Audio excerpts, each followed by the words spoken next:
Hey, it's episode 2. I'm surprised we got this far. Yay! Episode 2. Yeah. Suddenly all the camera equipment looks great and you can hear sound in the other ear now. Who would have thought? Yeah, One indeed. episode is all it took to get master quality. Anyway. Yeah, it's nice. It's really nice. I'm happy to be here filming episode 2. Yeah, What do we got good. on the agenda tonight, man? Well, first I gotta do the greeting. We do. That's right. Go ahead. Fire away. And welcome, one and all, on YouTube and in podcast land. You are listening to the Tangent Kings. Roll it.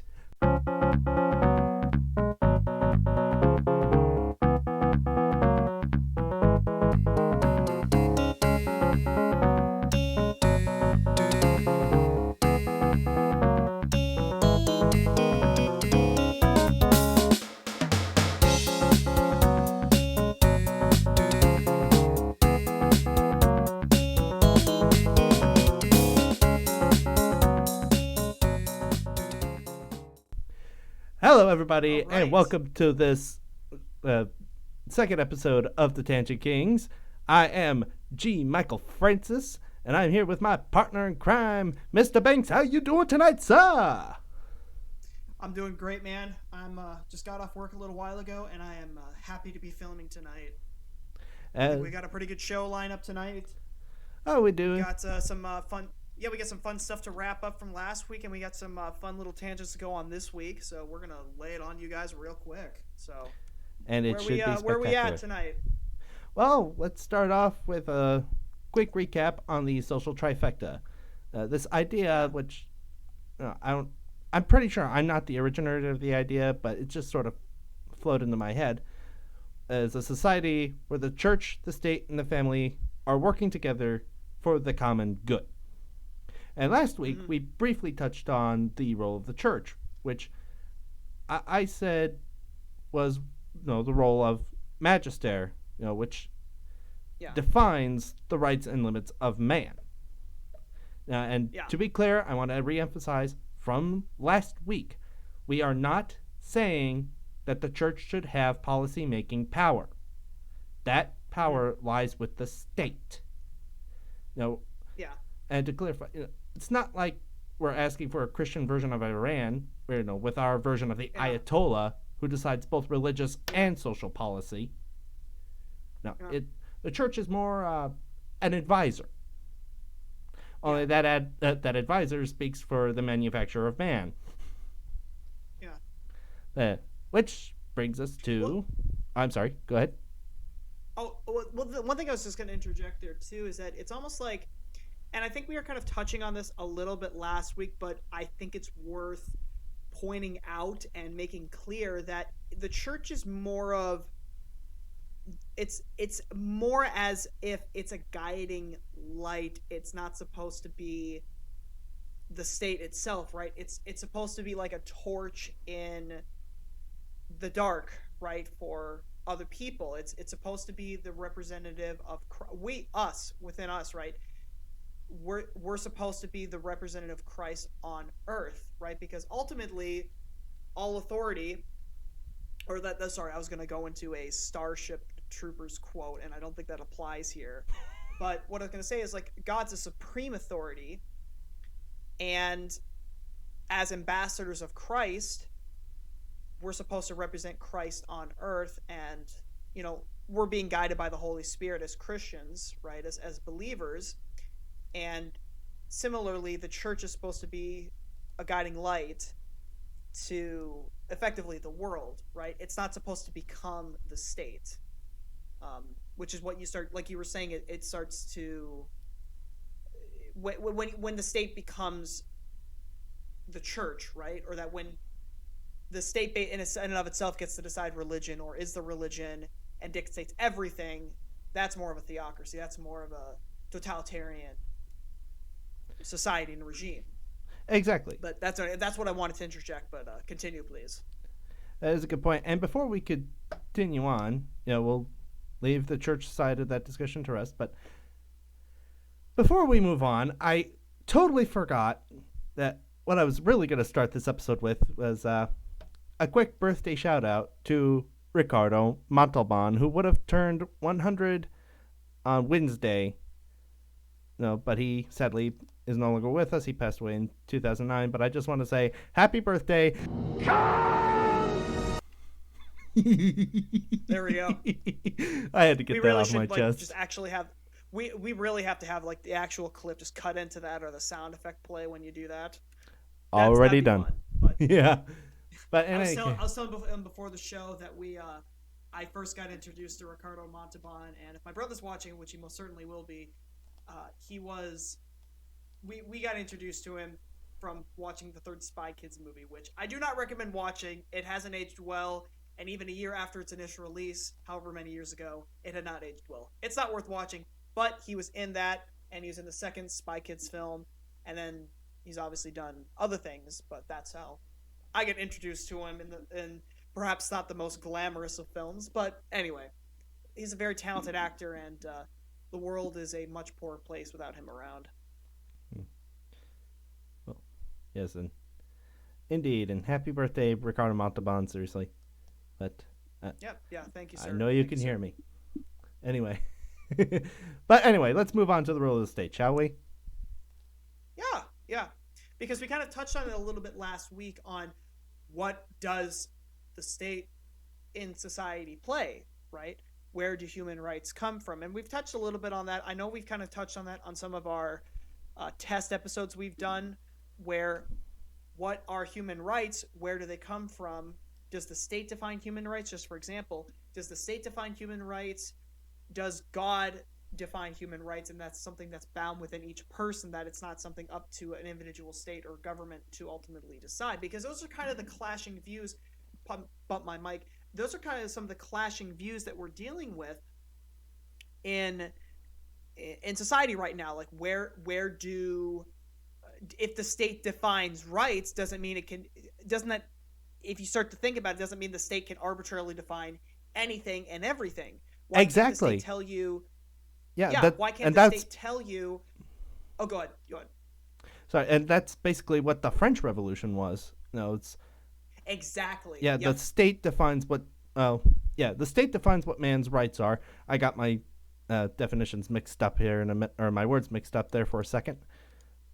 But the whole point of the French Revolution was that the state will now define the rights of man. Now, in this sort of vacuum where there is no God and we have to define it for ourselves, which is interesting when you think that even the French, up to a point, were allowed to carry pistols for self-defense, for example, and now it's hard to get a permit for a Nerf gun, practically. That was a joke. I don't think it is actually that hard to get a Nerf gun in France, if they even sell them there. Yeah. I could ask my contacts, but I was using hyperbole to make a point. Yeah, it's funny. My brother's gonna be watching again. I referenced him for the second time this episode. I say like, I don't have a permit for my Nerf gun, and there it is. He used to get on me. He still gets on me to this day for playing around with Nerf guns like they're real firearms. I know the difference, people. It's fine. But yes, it's a joke. Anyway, please continue. Like you were saying that the French Revolution was talking about human beings, right, are the defining point of your own rights, right? Ultimately, the state, it's self-referential, right? That I'm all powerful. No one can stop me. I'm the ultimate authority. Therefore, I control the military. I control everything. So therefore, I can define society and people and rights and anything that I want it to be. And if I decide today that it's evil to eat a sandwich, just for example, it's evil to eat a sandwich. And the next day, because I'm the state, I could say it's good to eat a sandwich and everyone should have a sandwich, right? When you use when you're not even just point of reference, when morality is totally subjective, you can just flip it around on a whim, which is the problem. When you don't have any kind of objective framework for your not only morality but also your whole frame of reference in reality. Your whole philosophical underpinning is whoever has the power, whoever controls the state, gets to define everything about it's you might as a makes person right and everything else. Exactly, that's exactly what it is. Yeah, it's in the case of La République, it's whoever gets the most votes Gesundheit. Quite literally. Very fun. Yeah. Yeah, that's a little bit ironic if you think That's a good about it. segue. I say something in French and you respond in German. I just realized that. Oh, my Usually when French someone friends are says gonna hate me. a long word like blah blah blah blah blah, I'll be like Gesundheit. Bless you. That's Well, Japanese. Anyway, Gesundheit doesn't actually mean bless you, but it doesn't. No, but anyway, it means good health. But anyway, no, no, but it's like that though. It's this idea that might makes right. That but what it does is what's the phrase that Jafar used in Aladdin when he was dressed up as the old man? He says, "You remember the golden rule, right? you've heard of the golden has all the rule, gold." haven't you? Whoever has the gold makes Yeah. the rules. Yeah, it's kind of the same. It's a long. I like it when you do that voice. You should do it again for a meme. No, thank But you. it's along the same kind of vein, right? Whoever has all the power, who pulls all the strings, gets to decide everything that I get to decide how the world works, pretty much, right? Or even what that's- the that's majority of something- people say. It comes down Yes, also, yep, that's exactly especially right. in a Republican model. It's just whatever the majority of people say, and that in that particular period. I'm having a hard time talking tonight. I need coffee. Oh, you're fine. But yeah, whatever. you're doing fine. Keep going. Whatever the majority of people think in that particular period of time, that's what's good and right. In effect, it turns the majority into a god. Yes. Which is one of the Yes. dangers of having a secular republic. Yeah, or maybe a better way of putting it too, I would say, is the danger of just a pure democracy, right? Is Exactly. because when you're the problem with just a pure democracy is that it's the mob rules, right? If you're doing popular votes for everything, just for example, in terms of running an election, if it's literally just a popular vote for everything, it's like, well, if something happens in society, or maybe some kind of, for example, some big story happened, or there's some kind of movement that passes through society, then all of a sudden everyone's persuaded, oh, we're going to totally vote in all these. You're going to vote in, say, we're going to vote in a ocean candidate, right? We're going to vote an open ocean candidate in, because that's the trend right now. And then next year it's like, oh, nope, the trend's shifting, everybody's shifted, so now we're going to vote in a ecologist candidate, right? And then it's like, when you have just that, it's like it's whatever the popular opinion is, that's what happens, right? And that's, I know in the United States, the founding fathers designed the system so that it wouldn't operate like that, which it's worked very well for the existence of our country, obviously. But it's because we've got a representative republic. We're not a democracy. But it's like that idea, though. There's a difference, right?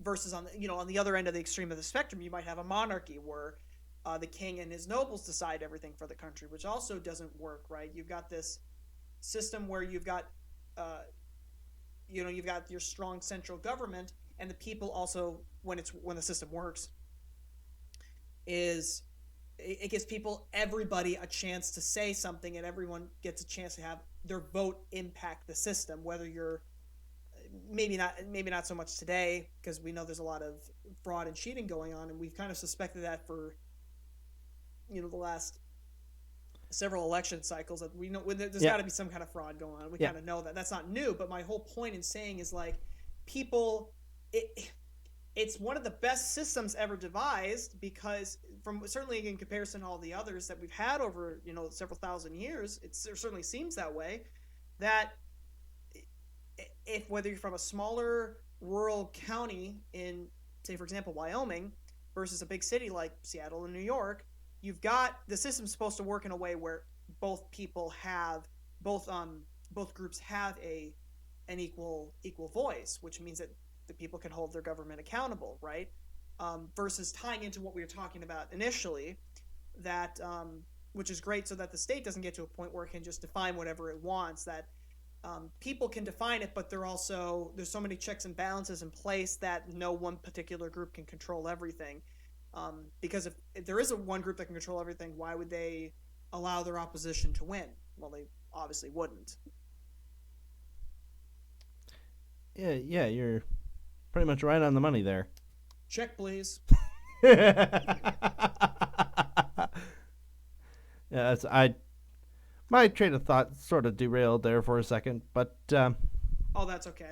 That's okay. I'm taking this, this tangent. We're kind of going off and kind of expanding it into a bunch of different areas, but that's kind of the central idea there. So, it's kind of interesting too. As another aside, I thought of this as well, that it's interesting that for society, American society, or Western civilization as it stands right now, for society that seems to, in accordance with popular opinion, seems to think that morality, just for example, is totally subjective. Like, everything's subjective, meaning is subjective, nothing means anything, and everything means everything, that I can subscribe any feeling that I want, any reality that I have or that I desire, I can just exert it. I can just say, yeah, well, this is my reality, this is my truth, this is the way it is. That, and then that is that my reality that I subscribe means that objective reality adheres to that, or that if I wish that I am a canary, right, or I imagine myself, I tell everyone I'm a canary, and I can fly and I can do all this stuff, right? The way society seems to act is, wow, that's just so true. You must be a canary. Obviously, common sense kicks in. It's like, well, no, you're not a canary, because it doesn't make sense with reality, right? But just from a philosophical standpoint, is that if I just assert that that's the way it is, or I feel this way, since I'm my own point of self-reference, therefore it's true, right? And when I say that, I'm not saying that people don't have the ability to decide and have different opinions, decide for themselves what they want to believe. That's perfectly fine. I'm not saying that that's incorrect. What I'm saying is that anything that I want in here, I can just define on a whim. And then therefore that's true. It's postmodernism, right? That there is the idea that there is no truth. So therefore it's all meaningless. It's all subjective. That's the whole point I'm trying to make there, right? And the problem is that when you have this worldview that everything is subjective, there is no meaning, there is no morals, there is no justice, there's no right or wrong, there's no good or evil, right? When you don't have any of that, you can't condemn anything. Society, in general, doesn't work without that, because it's like, well, how human beings operate is that we have this sense of morality, right? But my whole point in mentioning all of this is that when you don't have a basis for objective truth or moralities or ethics, right? All you have is just opinions going back and forth. Now, people still act like there's still objective ethics, which is ironic, considering that by and large we don't. People act like everything's subjective, and then we live in a reality where that's not the case, right? We say, "Oh, the truth is what you think it is." Maybe not as much as we used to, maybe 5, 6, 7 years ago, but that's still kind of the norm, right? People still act like that, but then it's like, no, everything there is objective, like racism is objectively wrong, pedophilia is objectively wrong, or this is subjectively wrong, that's objectively wrong. So it's kind of this illusion that people believe in this subjective morality. The reason why I'm mentioning that is that with this larger discussion we're having, right, is the role of the state, the role of the church in society. You're inevitably kind of get back into this discussion of what is right and wrong. And that's the interesting point I was trying to bring up, is that all this together, what is your point of reference for what is moral and just? If everything is subjective, then why can't the state come in and just redefine everything? And then one day that, like I said earlier, sandwiches are good. The next day sandwiches are bad. The next day the sandwiches are just, we don't talk about them because sandwiches don't exist, because that's what the state decide, right? So it's all these pieces in play where everything is, how shall I put it? It's like, if everything is subjective, why can't the state come in, right? Versus, thank you, Orson Welles. Yeah, where everything's it's 1984, it's Animal Farm kind of stuff, right? Versus, on the other hand, you've got Christianity, which is operating out of a framework. There is objective right and wrong. There are morals. These are laws laid down by God that gives you a framework to operate on and determine objectively if something is, if it's right or if it's wrong. It gives you a framework there, and that also means that the state can't just step in and arbitrarily redefine everything. And it also implies that, like it's written in the Constitution, the founding fathers wrote that there are certain unalienable rights, like your human rights are written on your heart. They're imbued within your being, and um, you don't get to change this because that's part of who you are. So whether you're on a desert island or you're in the middle of a capital city in a major empire, it doesn't matter because your rights are still the same. Versus if the state just defines everything, if everything is subjective, if you're in the capital city of the empire, right? The state Mm-hmm. tells you what your rights are, but if you're in an island, there's no state to tell you what your rights are, so you have no rights, right? That's this whole framework in play. There's all these little pieces that kind of add up to this great big whole of what is your foundation for not only reality, but your whole framework of thinking, and and what's your whole foundational framework, right? Because if you just everything is subjective, you've got no foundation for anything, literally nothing at all. If you've got a framework of a benevolent God and a moral framework, that changes how you interact with reality, and that changes how you see human beings, and ultimately where the role of the church and the state play within that. And that's actually very good. I was just going over my show notes, and I have, which leads us into what I some of my thoughts, with the role of the state in society, and that is its primary function is the protection of the rights of man, not its definition, but its protection, and that can also be divided among the national government, your local governments, and that's part of the reason why we have those. As you said earlier, there's this danger, especially in a direct democracy, where you have this large central government which enforces its interpretation of reality on anyone, whether you live in Seattle or if you live in the middle of nowhere, Texas. There's this danger. That danger is present if you don't have state and local governments.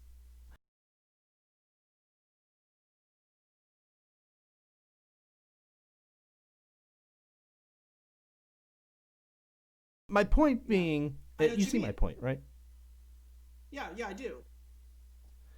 So yeah, and And you can get into this larger discussion of whether there's a God or not. That's a fantastic debate to be had.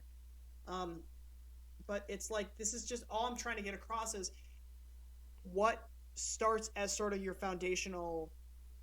What's the phrase that they use in geometry? Postulates, right? That there's certain postulates you accept as just this is just accepted as true. It's not, no proofs are offered with this postulate. The postulate guides you and gives you a framework to start using and proving truths, which lead into the rules of logic, obviously. But these are just your foundational frameworks. That's why I like talking about philosophy. Is that what is the worldview that you're starting with? What kind of assumptions are you making that build up your whole frame of thinking and arrive you to the present conclusions that you're at right now? That's interesting. Understanding the why. Why does this person believe this? Why does this person think this way? Why are these group of people so religiously fanatical when it comes to politics, right? Why do so many of these, there's so many examples you could list, right? Why do communists hate the rich, and yet they seem to just envy the rich? They don't really hate them. They just hate them because they have all the stuff they want, and they just want to steal from them, right? They don't care about the poor. They just want to displace the rich. What's underpinning all of it? So it's a longer discussion. There's so many other pieces you could tie into it, but yeah, that's yeah, primarily what we're kind of talking about here. yes, but I'm also talking about from the purview of you have the church, which acts as Mm-hmm. the voice of God, defining rights. Yes. And for that, now we're moving into a discussion of the primary role of the state, which is to protect the rights of man. And it does this by providing law enforcement and a military. The law enforcement to protect, one's property, one's right not to get mugged in the street, and then the military, which protects the borders, protects the nation as a whole that protects the rights of the nation as a whole. You see where I'm going. Mm-hmm. Yeah. But Yeah. So I wanna mention a quote. I don't know if my friends, two of my friends that I go to the pub with very often. I'll just leave them unnamed here, but if they're listening to the podcast, you know who you guys are. And one of them, you know, I I jokingly call him Commando Gandalf because he's kind of like, I'm half Gandalf, half Commando. Anyway, so I hope he appreciates the comparison. He's a fantastic guy. You know who he is if he's listening to this. And he put it like this. He described it as, and I'm going to paraphrase him just a little bit here, but I'm going to kind of put it this way, is that in order for society to function, right, you have to have this ring around it, right? You have to have, the way he put it, you've got sheep and you've got sheep dogs that protect the flock, right? The sheep dogs Indeed. follow the shepherd, right? And the sheep are the population. They're not totally stupid, but they need someone to protect them from threats, foreign and domestic, right? Precisely. Either internal threats or external threats. You've got the role of law enforcement, paramedics, first responders and general firefighters, and you've got the military, right? So the military is responding largely to external threats, and then you've got first responders responding largely to domestic threats, right? And you've got the Department of Homeland Security, you've got the CIA, you got the FBI. In terms of function, what they're supposed to do, you know, there's overlap with those agencies between kind of domestic and foreign threats, but it's maintaining the integrity of the union, right? It's protecting people so they have the freedom to be able to do what they want, so they don't need to worry about threats, they don't need to worry about violence, they don't need to worry about invading countries or ballistic missiles being fired by authoritarian regimes. Just for example, my brother the other night made a joke about how often I say police states and authoritarian regimes. He's going to make a drinking game out of it. Anyway, we all have our quirks, so. But my point is that they protect it. They hold the integrity up, and if you don't have that, you've just got a flock of sheep that are not only very easily deceived, but they're also totally vulnerable to any threats, right? If someone wants to steal your well and you live in a desert, and your family lives with you in the desert and you desperately need water, some thieves come along and take the well, and they put armed guards there so you can't take it back, your family's going to die. Versus you put your own guards there and you protect the well, and those thieves come, but the armed guards repel them, right? Then you secure not only the survival of your family, but you're also maintaining your existence, your way of life. Exactly. And I'm actually just kind of going off of St. Thomas Aquinas, who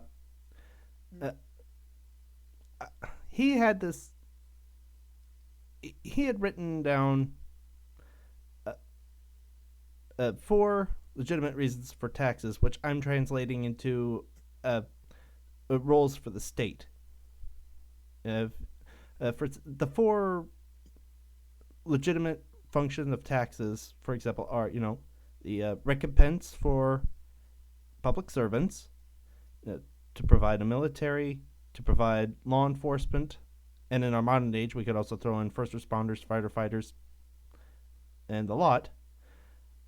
And I am a little rough on this, but I'm pretty sure the last one was, you know, the state can also provide, if it is able, you know, a sort of basic welfare system, which is meant towards rehabilitation and is meant for the rehabilitation of families. You see what I'm saying? Well, that's fine. I mean, we you know, to give the listeners some context too, right before we were shooting this, me and Mike were talking, we're sitting down, we're talking, and we're talking like, well, you know, we're discussing a little bit on state welfare, right?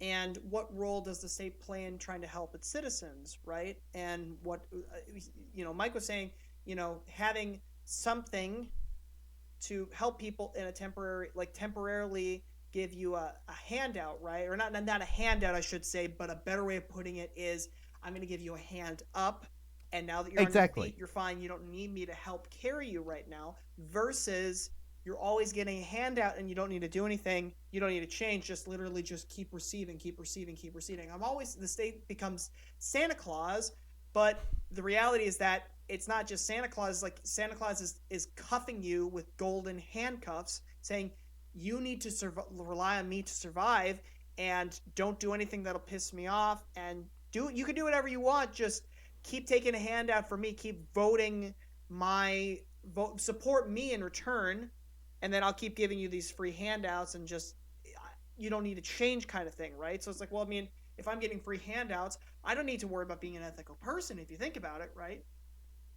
If I'm getting free handouts, I don't need to maintain a job, right? This is a bigger discussion on other things, but just like, I don't need to be an ethical person because there's nothing holding me accountable for being unethical. I get paid no matter what.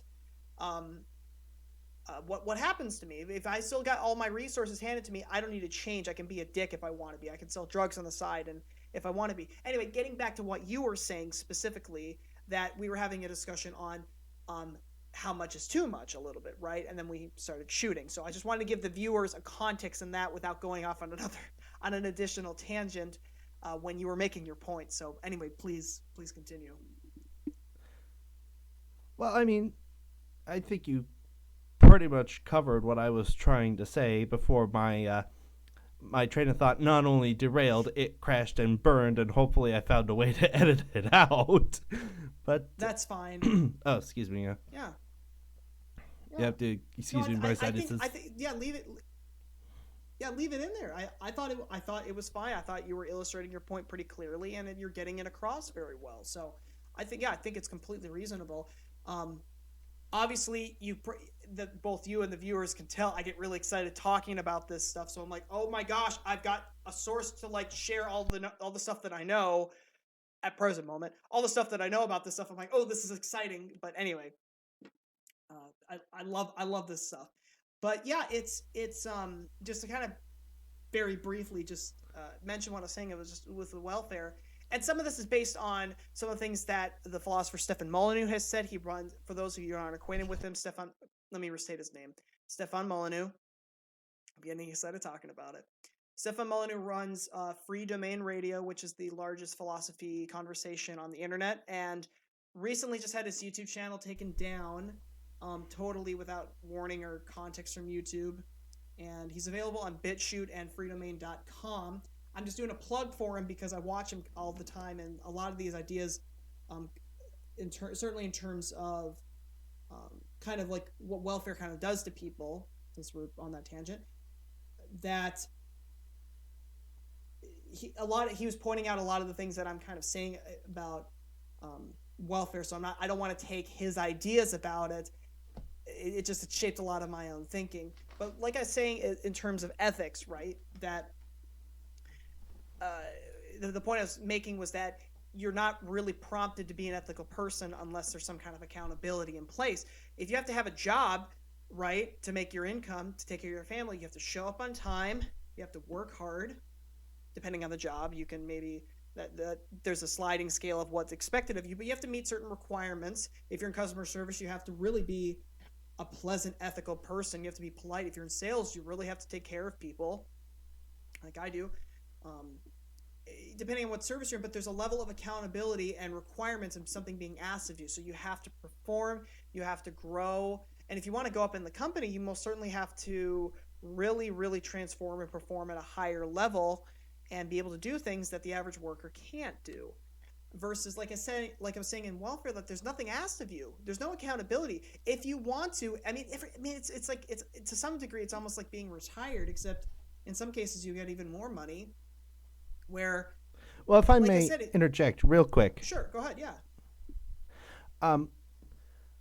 I just had a thought pop into my head, but it sounded like you were saying that having some sort of welfare structure automatically encourages unaccountability. Yeah, that is certainly true in some ways of how our current welfare system is structured. Yeah. But there is a way to do it, in which there is accountability. Like, for example, we'll help you out, but you need to have a job within 6 months. Mm-hmm. You need to you need to be married to that woman with whom you have a child. et cetera, et cetera. But yes, please Yeah. continue.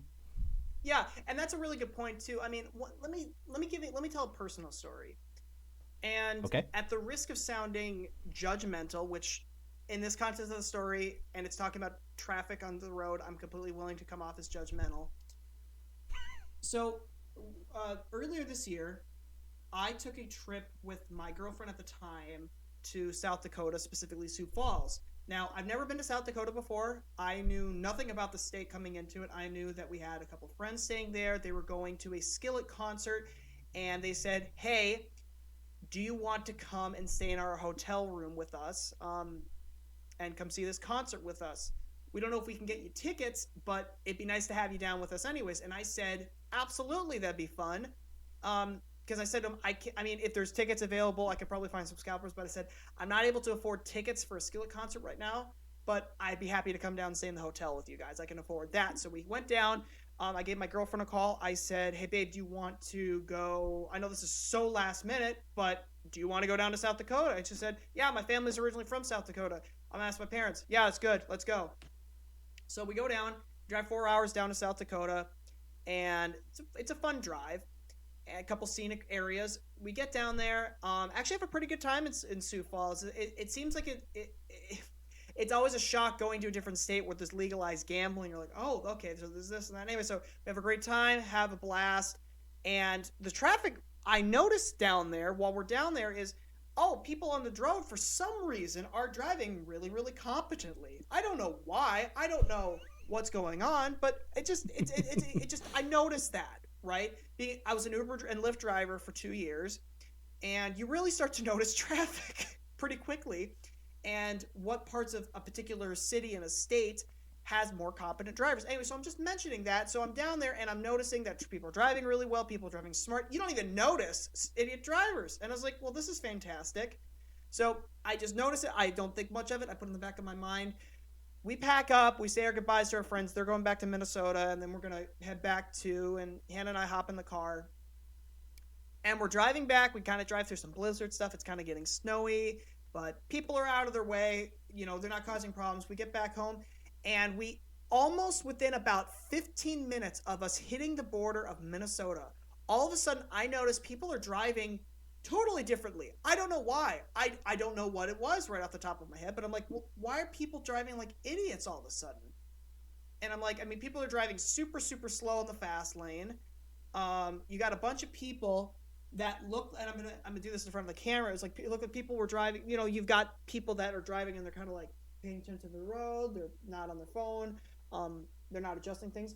A lot of these people on the road were driving around really beat up, crappy looking cars, rust buckets. Not all of them, but I noticed more of them as I'm getting into the state. A lot of them are driving like they're not even paying attention to the road. They're like, and you drive by, you're going like what the? And it's like you don't give a crap about the road. And I'm just thinking about this, and I mentioned that to my girlfriend. I'm just like, is it just me? Are they just suddenly just stupid drivers? Because I've lived in the state for 26 years, and I'm not saying all Minnesotans are stupid drivers, but like, what's going on? And she's like, I don't know what's going on. And so I mentioned it to someone at the gas station of all things, and you want to know what the person said to me? They said, you want to know something interesting about Minnesota and South Dakota is that when people in South Dakota, there's a limit of how long you could be on social welfare. In Minnesota, there is no limit. And I'm just like, well, that's interesting. And then I'm driving home, I drop off Hannah, I head back, and I'm just like, well, I've lived in Brooklyn Park in Brooklyn Center for like my whole life. And being an Uber and Lyft driver, like I said, I've noticed that there's some of the stupidest, dumb, idiotic drivers that have, out of all the parts of the city, Brooklyn Park and Brooklyn Center are some awful ones, right? And I'm just like, why? I know. I almost wrecked my dad's El Camino in Brooklyn Park. Yeah, it's like, why is there this concentration of stupid? And why are there so many? I thought to myself, why are there so many out-of-state license plates? And then I was like, okay, so out-of-state license plates, really crappy looking cars, really expensive cars that are in really crappy shape. Like you're buying a car you can't even afford to maintain, which is like, this is dumb. And you drive like a butt wipe, right? And I'm just thinking about all these little pieces floating around. And then I'm having a conversation again with a gas station attendant. And then no, correction. Going back, is the same gas station attendant I was talking to. They said not only is there a limit to welfare in South Dakota, um, apparently in Minnesota you can live out of state and you can still pick up your welfare checks. And I'm just like, that's it. That's what's going on. And I'm like, that explains that's the reason why. I was like, that's why people drive like crap in Brooklyn Park, is because so many people are from out of state and they're just coming and picking up their welfare checks and leaving, and they drive like crap. It's like, what the f? Like, if that's the reason why people drive like crap, it probably isn't. But if it is, it's like, well, that makes so much sense. Anyway, I noticed that, and we were talking about welfare, and I'm just like, I wonder if someone did a study about if the percentage of people on welfare that drive like idiots. Anyway, I don't know, but that's just a personal story experience that I connected the dots, and it's like, if that is the reason, like, that would be it would explain a lot. I don't know if it does or not. Like I said, maybe I'm just being judgmental, but it's funny. Anyway, so I thought I'd just mention that. That was a personal story that I had. That's like, if it's true, like, that's like I said, it would explain a lot. Hey, it's certainly theoretically possible. Uh, just me being me, how people drive translates into welfare policy is a bit of a bit of a stretch for me, but I can sort of see your point. Yeah, There's definitely a difference between welfare aimed at sustainable sustenance versus welfare that is oriented towards what's the word I used earlier? My it's 9 o'clock at night. My brain yeah, tends to fart worse than my grandpa at this point. right, right. And like I said, I mean, like you said too, it's like, it probably is a stretch, but I guess Rehabilitative. That's the word I was looking for. that's yeah, that's the word you're looking for there. So, like I said, it's probably a stretch, but a more, like I was saying kind of earlier, that there's this moral decay when people are like, when you're on welfare, and it's there's nothing to prompt you to get off of it, right? There's nothing like, you can just stay on this forever. And then, I mean, I'll give you an example too. I met this one author. I will say sorry. I will sort of interject here and say Oh god, yeah. this is the different. No, this is the danger of welfare geared towards sustenance versus rehabilitation. Exact. Well Yeah. ordered rehabilitation, because their rehabilitative welfare can be uh, put into a wrong direction. Yeah. You know what I'm saying? Yes. For example, if I had an example, and you know what, it just left me. That's okay. When it comes back, But just interject again. I trust our audience is pretty smart. I'm pretty sure they get my point. Yeah. Yeah. Yeah. Absolutely. And as we're building up more listeners, and to the I know we're trying to keep this, like, try not to have any swear words in it, but my brother's Discord server, I just want to give a shout out to you guys if you guys are listening. Hey, I wanted to personally thank you guys for watching our pilot episode last week, and if you like this episode too, just let us know. But I want to personally just thank you while I'm on the subject of thanks for watching, for sure. Our Honest Angels Company Heroes 2 server with Commando Card and Valdor. And I also wanted to thank, if there's guys watching it from Gov server on Discord, I just wanted to thank you for watching as well, just while I'm on the subject of it. But one thing I was going to say is, there's this other example I had where I knew this author I met when I was working at the movie theater when I was a lot younger. And he used to go to the college I went to. And I met him. I thought he's a cool guy. Bought him some popcorn and some drinks because I just wanted to be generous, because he was an author like I was. So I'm like, that's great. And he's published, and he says, I make a living being a published author. And I'm like, that's really cool. And so I look the guy up when I get home, and I find his blog.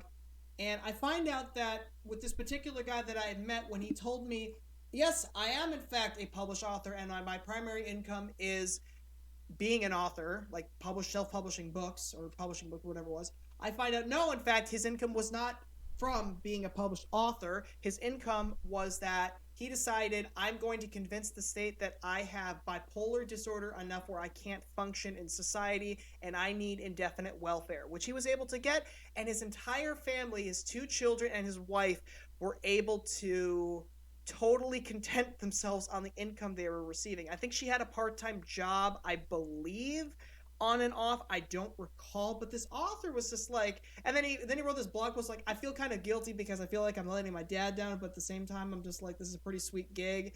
and all I have to do is just ask my audience of 10 people of what should I watch on Netflix this week, and I get to go complain about being a parent and sit in my car on my laptop and come up with whatever stories I want, and don't have to worry about making income on it or not. I just have to see it on the shelves. And that's kind of the attitude he had. And I was just like, the reason why people don't, since we're on the subject of just welfare, just for example, the reason why people don't like it or scrutinize you for being on it is that the rest of us have to work 40, sometimes 50 hours a week just to sustain a living. Do we want to go to work? Sometimes no, but we keep doing it because we care about ourselves, we care about our families, and we want to live. We don't just, in a lot of cases, we don't just sit and beg on the streets, because it makes some pretty good money doing it if you know where to go. But we think it's an ethical thing, and it's also like you have to work to not just get ahead in society, but just like you have to take care of your own needs. And sometimes you don't want to go to work. It's fine, but we're working hard for a family, and you're just sitting on your butt and you get a check just for doing nothing, versus we have to earn that check. People don't like that. It's like, well, that's not. I mean, number one, it doesn't seem fair, but number two, it's like you just played the system, and you can do whatever you want. Great. So you have an endless vacation, and the rest of us are just going to go out on with our lives, where we have, we've got so many days of vacation every year. So anyway, it's I learned that, and then I unfriended the guy on Facebook, and then I just never had anything to do with him after that, because it's like, this is ridiculous. But just like I said, I mentioned that, and I mentioned the driving story too, because it's just like, it's just like I said, it's like, it's an environment where there's no accountability, that's kind of the thing. And I was mentioning Stefan Molyneux earlier, because he was the one that pointed out that you're not in an environment where you're going to be pressed back on anything. You don't have to be, there's no moral requirement there. You don't have to develop a skill. You're set, and you could just sit and rot, and then you're still going to have money in your pocket. Mm-hmm. Which, in a way, I guess, can lead us to the third role, or the third tangent of a healthy society. You have the church. We sort of touched on the family, or the church and the state. Wow. State, yeah. And now we can move sort of a brief touch on the family, and I don't think that'll take too long to cover, especially when I don't have that in my show notes. I wasn't expecting to get this far. Yeah. When you have a lot of self-confidence and you know how to improv and a slight idea of a direction, sometimes things turn out really, really well. And so far, so good. Indeed. And, that brings us to the role of the family, which is supposed to be, the primary teacher of the next generation. In terms of, education, general education, and in terms of virtue. And off the top of my head, primarily centered around love. The love where, you see your fellow man. This is where you learn that you have to help him. This is your responsibility, personal responsibility, to help him. Not to just pass it off to Caesar and have him take care of the poor for you. And I was actually reading a papal encyclical, and a lot of people, I believe, are getting the wrong impression of this. And I am talking about Fratelli Tutti, but what's that mean? So far, the impression Fratelli Tutti is Latin for, or not Latin. I'm sorry, Italian for all brothers, as in we are all brothers. And I have my some doubts about it as well. But what I overall get from what I've read so far is, if you give money to the charity, or if you have this and that social welfare program, that's fine, but that's not enough. You personally have a responsibility to go out. You find Pope Francis uses the story of the Good Samaritan, and I think the point that is driven, or one of the main points that's driven, is you have a responsibility to be that good Samaritan, not just to Mm-hmm. pass off money and let somebody else take care of it. Although that's what the good Samaritan does in the story, but you also have a responsibility to dress his wounds. Get him. If he's hungry, get him something to eat. Like I said, don't just pass your money off and which is good in its own right. It is good in its own right, but it's not enough. You see what I'm saying, right? Yeah, well, I think it's also an interesting point too, because in a way, it's like on the surface, it's like he passes his money off, but in a way, he kind of hires the innkeeper. I believe it's the innkeeper to take care of him in a way, which is kind of different. Like, this guy has money and he's got the resources and the time and a big heart, the Good Samaritan, that I care about this guy who had just had the crap kicked out of him and he's broken and bloody on the street. Yeah, I'm gonna stop and give him a hand and take care of him. And yeah, I got a commitment otherwise, but like, I'm gonna make sure you're still taken care of. Like, it's more like I'm. Well, like he puts his commitments aside. Yeah, exactly. Is what he does. And at the end he has to go, but just like there's this, like you said, the key point. I believe this is the point Christ is trying to make in the story, is that like you said, there's this personal responsibility. I have to do what I can, and I'm obligated to do what I can, even if I don't feel like it or not. Like, if someone's in need, what's the expression that if you see good, what I think it's either a proverb, but basically the idea is like, if you see that there's good to be done, and you have the capacity to help, and you choose not to, you're complicit in not helping that person, right? Exactly. But yeah, Like, and the point I'm trying to drive home is, and you learn this in the family, is what I'm trying to get at. Just the overall, and you also learn that the family is also there to show stability. Mm-hmm.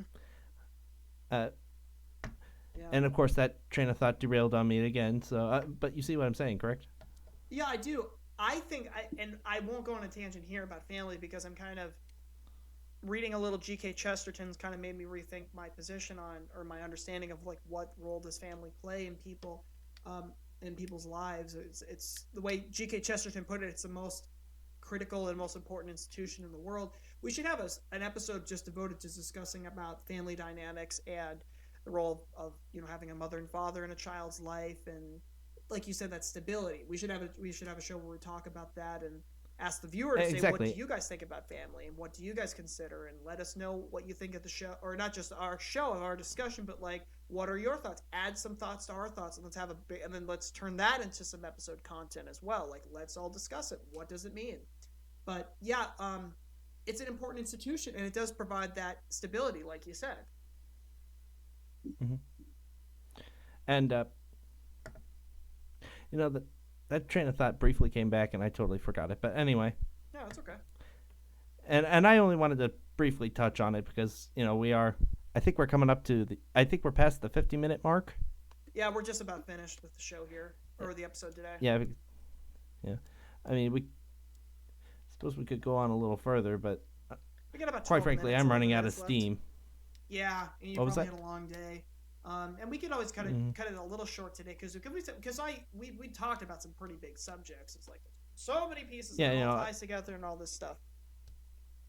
Yeah, and we gotta let the audience digest it. So I think we'll just save the family dynamic for either next week or the week after. Yeah, well, I'll ask some of the guys in Discord and see what Discord and ask the guys what subjects they like. What did you guys enjoy? What did you like and dislike about the episode this week? And what would you like to see more? Because we're trying to do a show that's about what you want to watch, right? What do you enjoy listening to? Is the show captivating enough? Is it engaging? Is it something you want to keep listening to? Even if we're just two guys in our, living rooms and basements and laptops just filming a podcast, what can we do to better serve you? Because what's a show without an audience, right? So you guys are, the reason why we're here. We're just using this as an excuse to discuss, but it's about. And next week I want to get a chance to get it into my show notes. Yeah, because show notes are important. Yes, because sometimes we stick with them and sometimes we kind of go off. But yeah, I think that's a pretty good place to stop it. I don't have a book quote this week. Shame. Well, no, it's my fault. Funny. I brought up the episode at literally the last minute. So yeah, this is my fault, and I didn't folks. get your text. So yeah, you text me. Next time just text me in advance. I'll go look up a book quote because I quoted a poem, and as I said to my brother, I didn't realize that the poem was really really long winded, and I put a little bit of my dramatic effect on it that, in his view, didn't land. Maybe it didn't land. I haven't seen the episode, that part of the episode yet. Didn't land. I thought it landed to... perfectly. Okay, well that's good. At least one person thinks so. I thought it. I enjoyed reading it, and I thought it was going well. Maybe some people feel otherwise. That's okay. I'm not a. Yeah, we're all entitled to our opinion. Yeah, but anyway, it's hard to tell because you're just talking to a camera. You don't have any audience really there to feel it. But anyway, it was a long quote. I'll keep them shorter from now on and more concise to the point. Moving forwards, but yes, this week I don't have a book quote, so because last week it was more than enough for 2, so just go back and listen to that. As a book quote for this week. Good one. Anyways, any final tangents before we wrap it up? I'm good. I got a bunch out today, bud. Yeah, I think we got a lot off our chests with this episode, and a lot of derailed thought trains. Hey, that's what our show is about. That there's goodness. You go off on this. You get lost in the forest, and you come out suddenly find out that you're exactly where you needed to be the whole time. Mm-hmm. I just thought of a book quote. Gandalf. Oh, go ahead. All right, you ready for it? I'm ready. Not who. What is it? It's not all who wander are lost. So I just thought of that. Yeah, the one line from Lord of the Rings where, yeah, just because you're lost doesn't mean just because you're wandering doesn't mean you're lost. Anyway, yes, there's your book quote. There we go. All right, and I think that's about it. So, folks, we want to thank you so much for watching. Be sure to hit that like button, subscribe. Leave a comment if you must. Please comment. Yeah. We're here for you guys. We're here because of you. So thank you for that. Thanks for watching and thanks for engaging. And from those content, from the likes and all the feedback and the subscriptions, we're able to get an idea of what more content you guys want to see, so we can tailor the show more to your needs. Well said. But in any case, I think let's call it a night. So God bless everybody. God bless. Yeah, have a good night.